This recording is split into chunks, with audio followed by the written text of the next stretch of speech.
दोस्तों, आज हम जिस मूवी के बारे में बात करने वाले हैं उसका नाम है दी अनहोली। ये मूवी 2021 में रिलीज हुई थी और ये एक अमेरिकन सुपरनैचुरल हॉरर मूवी है। मेरी लास्ट वीडियो को देखना ना भूलिएगा, जिसका लिंक आपको आई बटन में मिल जाएगा। आप चाहो तो मुझे इंस्टा पर भी फॉलो कर सकते हो, जिसका लिंक आपको डिस्क्रिप्शन बॉक्स में मिल जाएगा। इस फिल्म के स्टार्टिंग सीन में हम कुछ लोगों को देखते हैं जो कि किसी प्रकार का एक्सोरिज्म परफॉर्म कर रहे थे एक वुडू डॉल की मदद से। अभी ये लोग जिस पर ये एक्सोरिज्म परफॉर्म कर रहे हैं उसे हम नहीं देख पाते, लेकिन उसके चिल्लाने की आवाज़ से हम समझ पाते हैं कि वो एक औरत है। जिसके बाद वो लोग मिलकर उसी औरत को एक पेड़ के पर बांध कर उसे जला देते हैं और वो वुडू डॉल भी वहीं पर रखकर चली जाती। और अब यहाँ से सीन कट होकर फिर से प्रेजेंट में शिफ्ट करता है, जहाँ पर हम एक जेरी नाम के जर्नलिस्ट को देखते हैं। गैरी को एक ऐसी स्टोरी की तलाश थी जो कि उसके चैनल की टीआरपी बढ़ा दे। इसी चक्कर में वो ज़्यादातर अल्कोहल भी लेता था और ऑफिस भी नहीं जाता था। गैरी को एक स्टोरी के बारे में पता चलता है, जिसके लिए वो बैनफील्ड नाम के एक जगह पर जाता है। बैनफील्ड के लोग गॉड पर बहुत ही ज़्यादा भरोसा करते थे। वहाँ पर उसकी मुलाकात फादर हैगन से होती है, जिन्हें अस्थमा की प्रॉब्लम थी। वहाँ पर जाते वक्त गैरी उसी पेड़ को देखता है जिस पर उस लड़की को जला दिया गया था। गैरी जब वहाँ पर पहुँचता है तो उसे बहुत लोगों की फुसफुसाने की आवाज़ सुनाई देती है। वो पेड़ के पास जाता है तो वहाँ पर उसे वही डॉल मिलती है जिसे चैन से बांधा गया था। उस डॉल को देखकर गैरी बहुत खुश हो जाता है, क्योंकि अभी उसके चैनल के लिए उसे एक बहुत स्टोरी मिलने वाली थी। लेकिन उससे पहले शायद उसे इस स्टोरी के बारे में अच्छे से पता लगाना होगा। अब उसी रात गैरी जब अपने शहर की तरफ वापस जा रहा था, तभी उसे रास्ते में एलिस नाम की एक लड़की मिलती है, जिसे बचाने के चक्कर में उसका एक्सीडेंट हो जाता है। एलिस स्लीप वॉकिंग करते हुए उसी पेड़ के पास पहुंच जाती है और गैरी भी उसके पीछे जाता है। और जब वो उसे पीछे से छूता है तो अचानक एली बेहोश होकर नीचे। गैरी उसे अपने साथ पास के ही एक चर्च में लेकर जाता है। फादर हैगन एलिस को पहले से ही जानते थे, तो वो उसे देखते ही तुरंत ही उसके डॉक्टर को कॉल लगाते हैं, क्योंकि इससे पहले एलिस कभी भी नींद में नहीं चलती थी।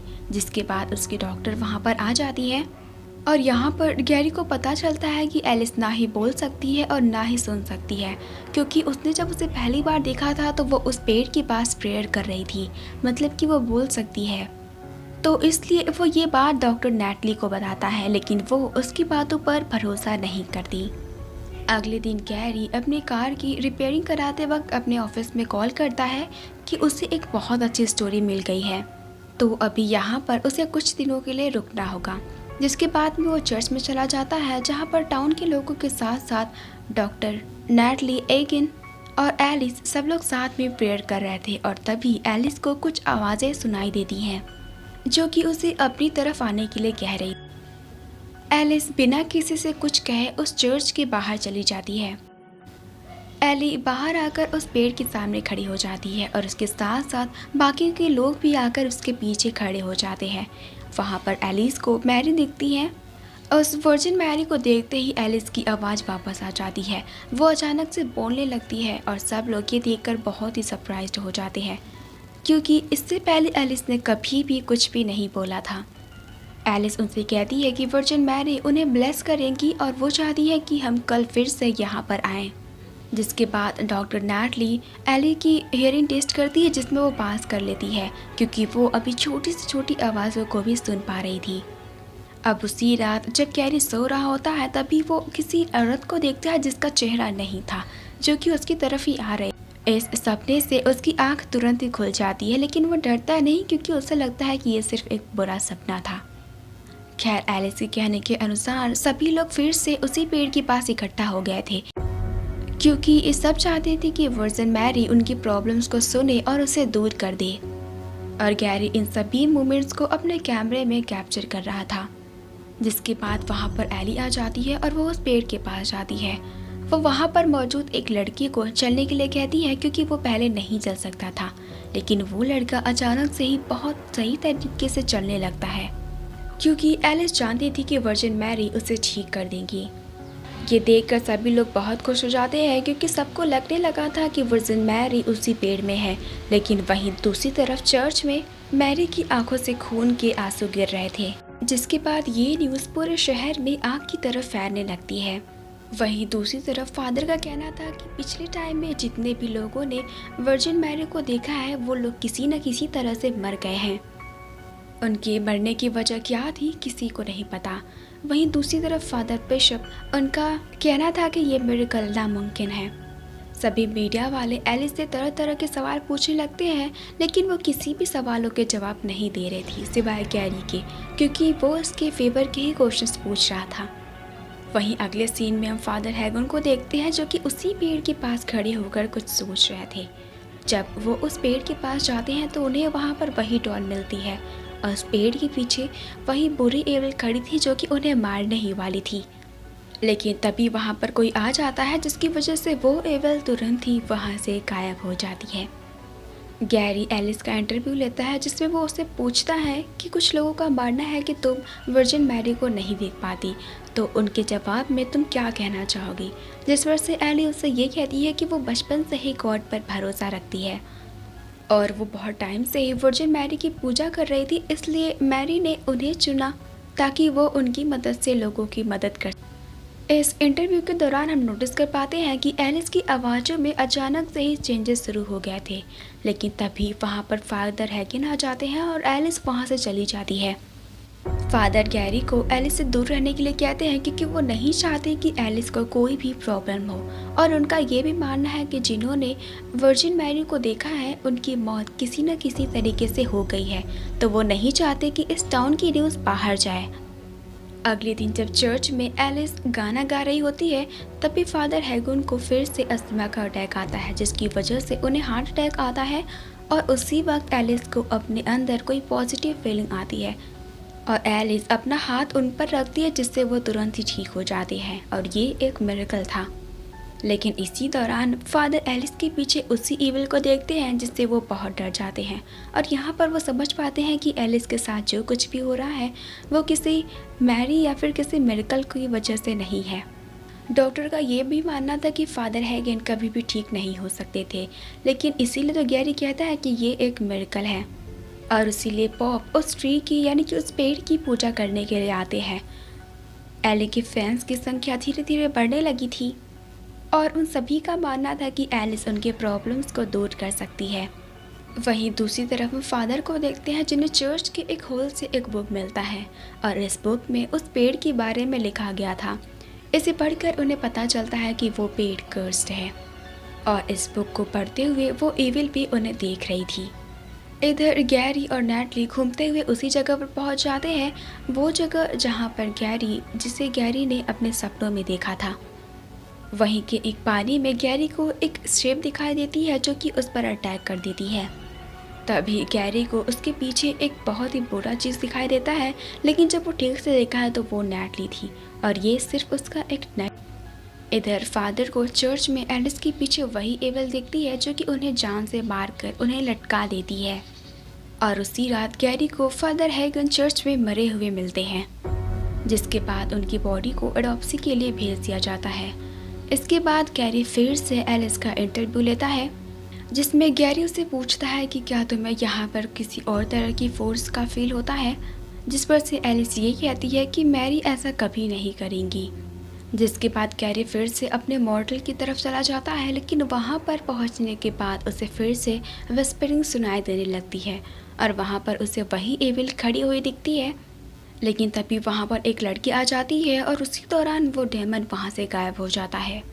रूम में जाने के बाद गैरी फिर से उसी इंटरव्यू के वीडियोस को चेक करने लगता है जहाँ पर उसे एलिस के पीछे कोई परछाई दिखती है, लेकिन ये वीडियो देखने पर वो समझ जाता है कि ये वर्जिन मैरी नहीं हो सकती, वो कोई ईविल है जो उसे डराने की कोशिश कर रही है। जिसके बाद गैरी डिसाइड करता है कि वो चर्च के पास्ट के बारे में पता लगाएगा। अगले दिन फादर हैगन का फ्यूनरल था, तो वो डॉक्टर नैटली के साथ चर्च में जाता है और वहाँ पर उसे वही बुक मिलता है जो कि फादर हैगन को मिला था और उस बुक में उस पेड़ के बारे में भी लिखा गया। उस बुक से उन्हें पता चलता है कि उस दिन जिस औरत को उस पेड़ पर जलाया गया था वो एक विच थी, क्योंकि वो लोगों को मारना चाहती थी और ये बात फादर हैगन को पता चल गया था, इसलिए उस विच ने इन्हें मार दिया। इधर एलिस को फिर से वर्जिन मैरी की आवाज़ सुनाई देती है और वो लोगों से ये कहती है कि आज रात वो उनसे मिलना चाहती हैं। इधर गैरी जब बैठा हुआ था तब वो नोटिस करता है कि उसके पास का स्टैचू अपने आप ही हिल रहा था, लेकिन जब वो कपड़ा हटाता है तो वो सिर्फ एक स्टैचू था और वो अपनी जगह पर ही था। लेकिन तभी वहाँ पर वही एविल आ जाती है जो उन दोनों पर अटैक करने की कोशिश करती है, लेकिन टाइम पर वो लोग उस स्टोर रूम से बाहर निकल जाते हैं। जिसके बाद वो दोनों ही पोप और बिशप को इस एविल के बारे में बताने की कोशिश करते हैं, लेकिन वो दोनों ही उस पर भरोसा नहीं कर रहे थे।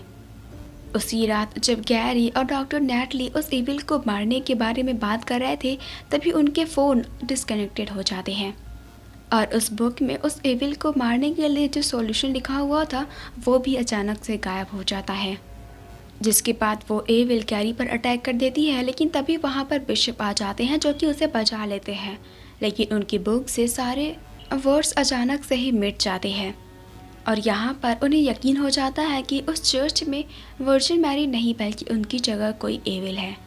फिर बिशप उस एविल को मारने के लिए एक उपाय करते हैं, जिसके लिए वो एक माच जलाते हैं जो कि होली थी, और तभी हम उनके पीछे उसी एविल को खड़ा हुआ देख पाते हैं, लेकिन वो एविल उसे तुरंत ही बुझा देती है। इसके बाद वो जब फिर से उसे जलाते हैं तभी सामने रखे जीसस क्राइस्ट के स्टैचू पर आग लग जाती है और उस आग में बिशप भी मारे जाते हैं, लेकिन वहाँ से गैरी और नैटली तुरंत ही भाग जाते हैं। वहीं दूसरी तरफ हम देखते हैं कि एलिस से मिलने के लिए हर जगह से लोग और बॉब उस पेड़ की पूजा कर रहे थे। तभी वहाँ पर एलिस आ जाती है और वो वर्जिन मैरी को हील करने लगती है और सभी लोग उसे फॉलो कर रहे थे। उस वक्त एलिस लाइव थी, जिसके बाद एलिस उनसे कहती है कि क्या आप लोग अपनी आत्माओं को मैरी को ऑफर करना चाहेंगे, जिस पर सभी लोग हाँ कह देते हैं। लेकिन तभी वहाँ पर गैरी आ जाता है जो सबको बताता है कि यहाँ पर कोई भी वर्जिन मैरी नहीं है, ये एक एविल है जो हम सबको मारने की कोशिश कर रही है। इस बात से एलिस डिस्ट्रैक्ट हो जाती है और तभी एली को मैरी की विस्परिंग सुनाई देती है, लेकिन इस बार उनकी आवाज़ बहुत ही ज़्यादा खतरनाक थी, तो वो समझ जाती है कि वो यानी कि गैरी और नैटली बिल्कुल ठीक थे। वो समझ जाती है कि कोई एविल उसे गाइड कर रही है, इसलिए वो लोगों से कह देती है कि गैरी जो कुछ भी कह रहे हैं वो सच है, जिससे लोग और भी डिसअपॉइंट हो जाते हैं। और इसी के दौरान उस पेड़ पर फिर से आग लग जाती है, जिससे सभी लोग इधर उधर भागने लगते हैं और वो लड़का जो पहले चल पा रहा था वो फिर से चलने में नाकामयाब हो जाता है। जिसके बाद हम उस पेड़ से उसे एविल को बाहर आते हुए देख पाते हैं, जो सबसे पहले अपना चेहरा पोप को दिखाती है क्योंकि उसका चेहरा जला हुआ था। जिसके बाद में वो पोप को मार देती है और फिर वो गैरी पर अटैक कर देती है और गैरी नीचे गिर जाते हैं। लेकिन तभी उनके बीच में एलिस आ जाती है ताकि गैरी की जान बच जाए। एलिस मदर मैरी पर इतना ज़्यादा भरोसा करती थी कि वो एविल जब एलिस को हार्म करती है, जिसके बाद ही वो तुरंत ही गायब हो जाती है। यहाँ पर गैरी अपने दिल से प्रेयर करते हैं कि एलिस जल्दी ही ठीक हो जाए, जिसके बाद एलिस ठीक हो जाती है और ये देखकर गैरी बहुत खुश हो जाते हैं। लेकिन हम यहाँ पर देखते हैं कि एलिस फिर से बोलने और सुनने की एबिलिटी खो चुकी है। इसी के साथ ये सीन यहीं पर कट हो जाता है। फिल्म के आखिरी सीन में हम फिर से गैरी को देखते हैं जो कि यहाँ पर नैटली और एलिस से मिलने के लिए आए थे। अभी वो चर्च कर्स्ड नहीं है और अभी सब कुछ ठीक चल रहा था और इसी के साथ ये मूवी यहीं पर ख़त्म हो जाती है। अब वो विच जिसे हमने मूवी के स्टार्टिंग सीन में देखा गया था, उसे कुछ लोगों ने ही जलाया था जो कि चर्च के ही थे। तो वो विच वापस आए उन्हें मारने के लिए, लेकिन वो ऐसा प्रिटेंड कर रही थी कि जैसे वो वर्जिन मैरी हो। लेकिन आखिरी में उसका सच सबके सामने आ जाता है, इसलिए वो अपना असली चेहरा भी सबको दिखा देती है। दोस्तों, अगर आपको मेरी ये वीडियो पसंद आई है तो मेरे चैनल को सब्सक्राइब करके बेल आइकन को दबाएं ऐसी और भी वीडियोस